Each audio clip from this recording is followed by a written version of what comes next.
आयशा नासिर माहिर ग़िज़ाइयत मेरे साथ मौजूद है ऑन सेट, और आज हमने इनको इसलिए मदऊ किया है यहाँ पे ताकि हम इस पे बात कर सकें कि अभी जो रमज़ान शरीफ आ रहे हैं तो उस पर हमने क्या खाना है क्या नहीं खाना। क्योंकि मोस्टली हमें अपने खाने पीने की समझ कुछ नहीं आती, बस हमें ये पता चलता है कि हमारी भूख क्या है और कितनी है और किस हद तक की है। प्यास लग रही है तो ओवर पानी पी पी के पेट को टैंकर बना लेंगे, ऐसे पानी पी रहे होते जैसे मछलियों को पानी डाल रहे हैं, ठीक है। और अगर खाना खा रहे होते तो ऐसे खा रहे होते कि जैसे आज से पहले तो हमने खाना कहीं देखा नहीं, दुनिया के सबसे बड़े भूखे हम ही हैं। तो हमें पता होना चाहिए कि हम किस मिकदार में खाएं, कब खाएं, कैसे खाएं। जाहिर सी बात एक सहरी है और मेन एक इफ्तारी है, उसके बीच में फिर जो सिलसिला है वो आपको पता है रोज़े का है। तो ये क्या सिनेरियो, क्या ग़िज़ाइयत में ऐसी कौन सी ताकतवर चीज़ें और ठंडी चीज़ें, क्योंकि गर्मियाँ भी होंगी, तो हम इन किन चीज़ों का इस्तेमाल करें जिससे हमारी सेहत जो है फिट रहे, हमारी भूख भी जो ठीक रहे और हमें ताकत भी रहे। अस्सलाम वालेकुम आयशा। वालेकुम अस्सलाम, कैसे हैं आप? जज़ाकल्लाह, बिल्कुल ठीक ठाक।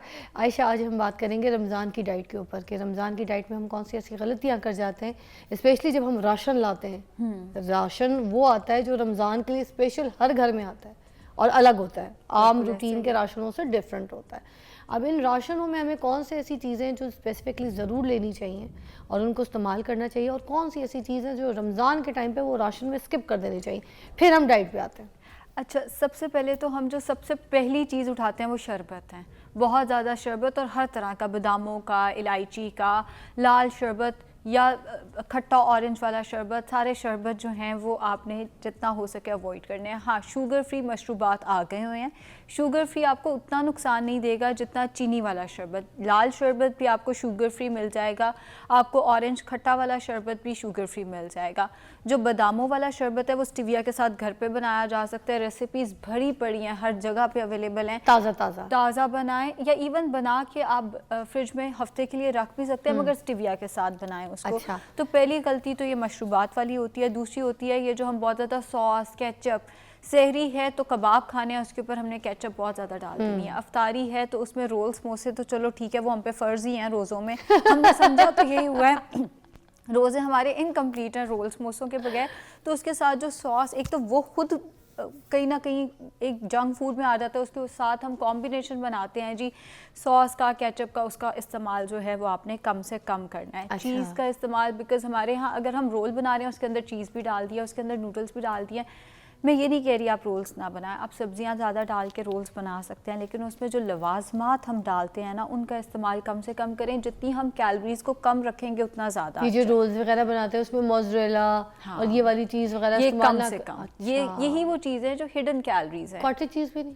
देखिए फ़िज़ा, या तो आप अपनी कैलोरीज को बहुत अच्छा बैलेंस करें। अगर आप नहीं कर सकते तो ये जो हम रोल्स के अंदर या समोसों के अंदर कॉटेज चीज़, अब हमने खा लिया, हमने अपने नज़दीक 2 रोल या समोसे खाए हैं, अभी खाना खाना है हमने, लेकिन वो जो 2 रोल या समोसे थे उनमें चीज़ भी भर दिया, नूडल्स भी भर दिया, आपके खाने कंप्लीट हो गया आपका।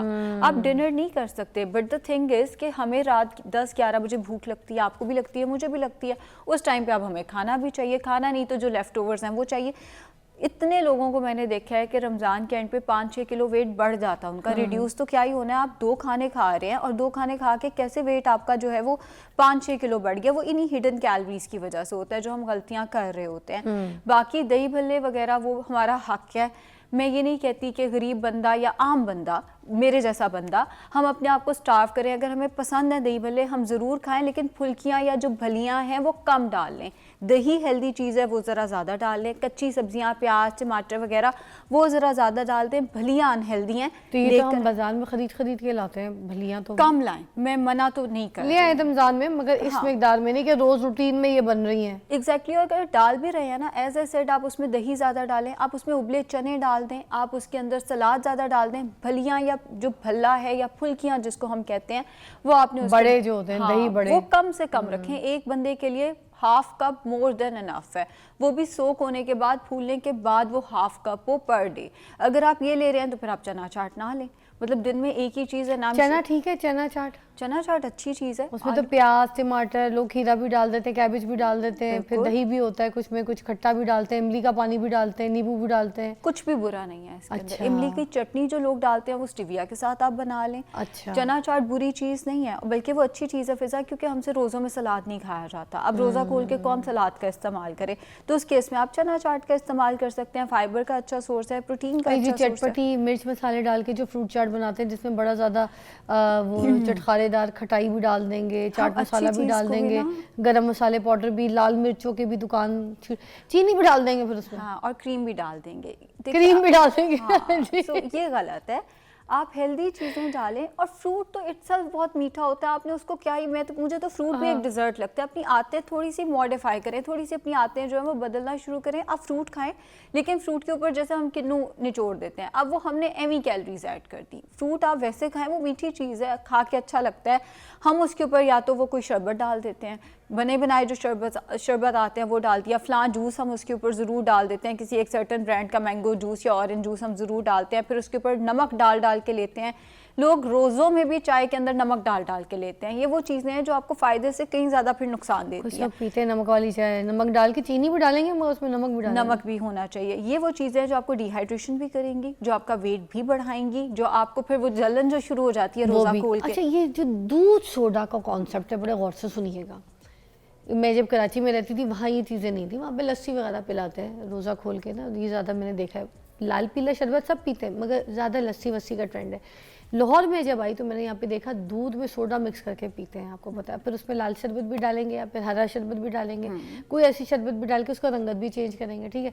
तो ये जो दूध के अंदर जो सोडा मिक्स करते हैं हम लोग, इज़ दैट हेल्दी? ये सही एक फार्मूला सही है? नहीं, सही तो नहीं है, लेकिन अगर ये कहा जाए कि ये बिल्कुल ही इस्तेमाल नहीं किया जा सकता, ये इस्तेमाल करने से फ़लाँ बीमारी हो जाएगी, वो भी गलत है। 1 महीने की हम बात कर रहे हैं, यानी रोज़ों की। मगर फ़ायदा क्या है दूध सोडे का? दूध सोडे का ऐसा पूरी दुनिया लगी होती है रमज़ान में, दूध सोडे का फ़ायदा क्या है? कहते हैं दूध सोडा पियो, लोग अपना अलग से जग बना के रख लेते हैं, छोटा जग रखा होता है ना, हाँ। कि ये रोजे में अलग से बच्चा बैठा हुआ मेरा दूध सोडा है। हाँ, इसका फ़ायदा ऐसा कोई नहीं है, लेकिन जितना हम डरा देते हैं, मुझे इस बात पे ना फ़िज़ा बड़ी गालियाँ पड़ती हैं। हर साल मैं रमज़ान में ना गालियाँ खा रही होती हूँ, क्योंकि मैं कहती हूँ अगर आपको दूध सोडा पीना है आप पी लें, लेकिन उसमें एक तो डाइट सोडा डालें और दूसरा कम से कम डालें। तो लोग कहते हैं आपको तो डाइट सोडा के साइड इफ़ेक्ट्स नहीं पता, आपको तो यही नहीं पता।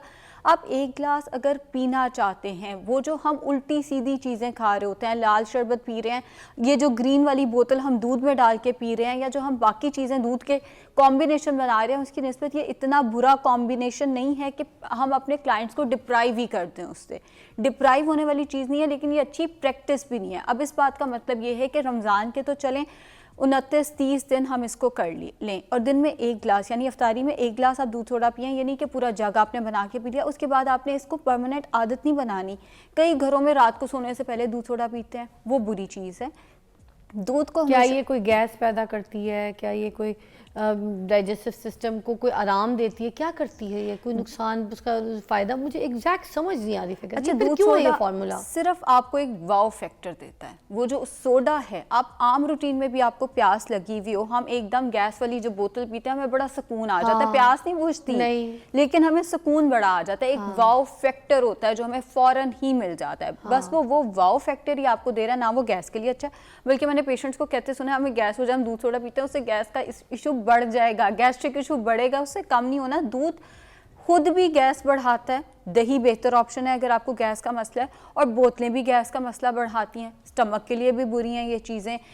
ओवरऑल ये हेल्दी चीज़ नहीं है। लेकिन मैं फिर यही कहूँगी कि अगर आप 29-30 दिन 1 गिलास पी लेते हैं, तो डिप्राइव फील करने से बेहतर आप 1 गिलास पी लें। रोज़ पी सकते हैं? रोज़ पी सकते हैं, लेकिन अगर आप इसकी निस्बत कोई लेमनेड विद स्टीविया ले लेते हैं तो वो बेहतर ऑप्शन है। सत्तू पी सकते हैं ना? सत्तू आप पी सकते हैं अगर आपकी अभी तो गर्मियाँ भी थोड़ा मौसम, अब कौन सी सर्दियाँ रहेंगी रमज़ान में। बिल्कुल, सत्तू भी अच्छी चीज़ है। अच्छा। वही बात, उसमें चूंकि जौ डलता है, उसमें चूंकि गुड़ डलता है, तो आपने उसकी शक्कर की एंड जौ की कैलोरीज मैनेज करके चलना है, ताकि ये ना हो कि आपने सत्तू का जग पी लिया, ऊपर से आपने रोटी भी खा लिया, सहरी में पराठा भी खा लिया, वो कार्ब्स इतने ज़्यादा है कि इवेंचुअली हमारा वेट गेन होना शुरू हो जाए। क्योंकि देखिए